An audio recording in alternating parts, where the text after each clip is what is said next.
박사님, 오늘 부작용하고 명현작용의 차이점에 대해서 설명을 해주신다고 하셨잖아요. 그 둘의 차이점이 뭔가요? 우선 그러면 내가 강 PD한테 질문을 하나 던질 거예요. 어떻게 생각하는지 대답해봐요. 우리 환자가 연락이 왔는데 아토피 치료를 하고 있었는데 갑자기 나보고 피부에서 진물이 너무 많이 나온다. 그리고 피부가 더 뒤집어진다고 연락이 왔어요. 이거 지금 부작용으로 보여요? 명현으로 보여요? 부작용 아닌가요? 왜 그렇게 생각하죠? 상태가 안 좋아졌으니까. 자, 이런 반응에 대해서 당연히 보기에도 진물이 나니까 안 좋잖아요. 근데 우리 같은 치료하는 사람들은 구별하는 포인트가 있어요. 포인트가 있고 이걸 통해서 부작용이냐 명현을 구별하는 거예요. 피부가 뒤집어진다고 했을 때 제가 그 환자한테 질문을 두 가지를 던졌어요. 첫 번째는 뭐냐면 소화가 어떠냐고 물었어요. 그랬더니 그 환자분이 소화가 너무너무 잘 된대요. 예전보다 소화가 너무 잘 돼서 가슴이 뻥 뚫린 것 같다. 그리고 어떤 걸 먹어도 답답함이 없다고 했어요.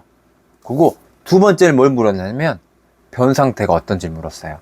그랬더니 변을 굉장히 시원하게 잘 보고 변을 보고 나도 뒤끝이 굉장히 깨끗하다고 얘기를 했어요. 자, 이 이야기를 들었을 때 강 PD의 생각은 어때요? 이게 부작용으로 보여요? 어떻게 보여요? 아직은 전 잘 모르겠는데요. 자, 우리가 어떤 반응이든 간에 이게 부작용으로 나타날 때는 아까 말했듯이 소화가 좋아져요, 변이 좋아져요 이렇게 대답을 하지 않고 그냥 다 안 좋아진다고 말을 해요.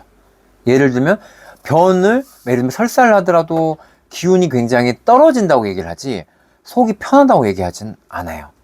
근데 이 환자분 같은 경우에는 피부가 뒤집어지더라도 소화도 좋고 변 상태도 좋고 모든 게 좋아지고 있잖아요. 그 외 반응들이. 그러면 이런 경우는 우리 몸이 청소하는 과정에서 나타나는 필연적인 과정이구나 이렇게 보는 거예요. 그리고 결과는 어떻게 됐을 것 같아요? 강 PD님? 더 결국에는 좋아졌나요? 이분은 참고로 한 달 안에 진물이 그렇게 쏟아지고 난 다음에 피부가 굉장히 뽀얘졌어요. 그러니까 이거는 치료하신 분들도 사실은 여러 가지 반응이 다양하게 나타나니까 당황을 하게 되는데 가장 중요한 포인트는 제가 다른 약사님들한테 조언을 하거나 또는 어떤 첨언을 할 때도 결국은 그 환자와 이 대화, 소통을 할 때 체크를 해야 되는 가장 기본적인 게 아까 말했던 두 가지예요.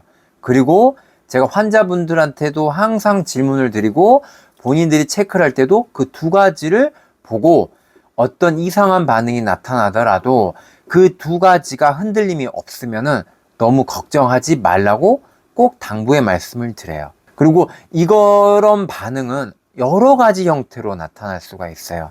하지만 그 두 가지가 흔들리지 않으면 거의 절반 이상, 제가 봤을 때는 8, 90% 이상은 거의 먹고 들어간다고 표현해도 될 정도로 안심하셔도 돼요. 그러면은 명현작용과 부작용의 차이점은 명현작용은 상태가 안 좋아지는 것 같지만 결국에는 호전이 되는 거고 부작용은 그냥 계속 안 좋아지는 거라고 이해를 하면 되나요? 그렇죠. 가장 쉬운 답이에요, 그게. 그러니까 초반에는 나빠진 것 같지만 그때 초반에 나빠지고만 나타난 게 아니고 다른 반응들, 예를 들면 내가 생각하지도 않았던 반응들, 뭐 피곤을 잡기 위해서 우리가 아토피 치료한 건 아닌데 예를 들면 그 환자 같은 경우에는 피곤도 사라진다고 해요. 피곤 때문에 아토피를 치료하러 온 게 아니잖아요. 그러니까 뭐냐, 피부 내가 원래 치료를 원했던 반응이 나빠지는 것처럼 보이는데 다른 반응들은 갑자기 막 좋아지기 시작해요. 그리고 당연히 치료를 원했던 그 피부는 시간이 지나면 오히려 더 나빠지는 게 아니고 더 그 치료를 원했던 방향으로 가면서 더 예전보다 좋아지고 부작용은 그냥 다 나빠져요. 너무 어렵게 생각할 필요 없이 그냥 피부만 안 좋아지는 게 아니고 소화도 안 좋고 기력도 안 좋고 뭔가 무조건 다 안 좋아지는 방향으로 흘러가요. 그냥 이렇게 생각하는 게 가장 단순하면서 구별하기 쉬운 포인트예요. 그러면은 결국에는 몸의 다른 신호들도 체크를 해야 되는 거네요. 그렇죠. 그래서 그 두 가지가 뭐다? 소화 상태, 두 번째는 변 상태예요. 왜? 우리가 이런 말을 하잖아요. 세 가지. 잘 자야 돼, 잘 먹어야 돼, 잘 싸야 돼. 그런데 이 세 가지가 가장 쉬우면서도 우리가 우스갯소리로 말을 하지만 많은 환자들을 상담해 보면 이 세 가지 중에 무언가가 하나가 깨진 사람을 말해요. 이런 사람들이 우리가 균형이 깨져서 힘들어한다. 더 깨져버리면 질병의 단계로 가서 병이 오는 거예요. 반대로 말을 하면 이 세 가지를 잘 지켜주는 방향으로 흘러가게 해주는 게 치료가 굉장히 잘 되는 거고, 그 과정이 우리가 흔히 말하는 교정의 방향으로 보는 거죠. 어때? 이해가 잘 되었어요, 강 PD님? 예. 이해가 너무 잘 됐어요.